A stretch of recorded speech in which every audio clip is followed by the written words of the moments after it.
Let's look at the prompt. We're looking for what logically completes the text. This is one of our harder prompts because we have to understand the text well enough to be able to predict in our own words what might follow it. But let's go ahead and start reading. During the Bourbon Restoration in France, the right to vote required in part that a person paid at least 300 francs in direct taxes to the government. The four most common taxes were levied on real estate, the doors and windows in taxpayer homes, the rental value of homes, and the businesses of artists and merchants. Foreign investments were either exempt or taxed lightly.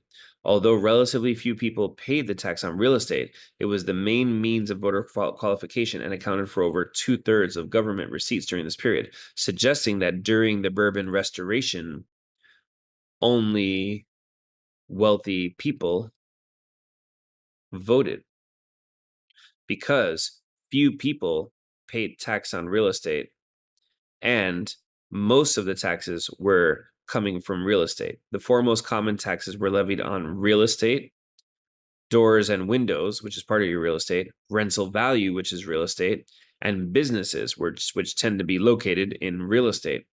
So only the wealthy or only people who had real estate voted. So maybe an answer that says the voting results only represented those views of people who had real estate. So let's look at the answers. Those people who had the right to vote most likely had substantial holdings of real estate. That sounds great.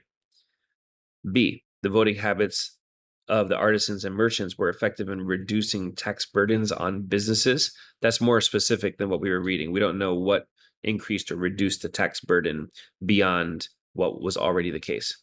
C, the numbers of doors and windows in French residences were kept to a minimum but increased after. Well, we don't know what was the change in the doors and windows. And D, French people with significant foreign investments were unlikely to have the right to vote.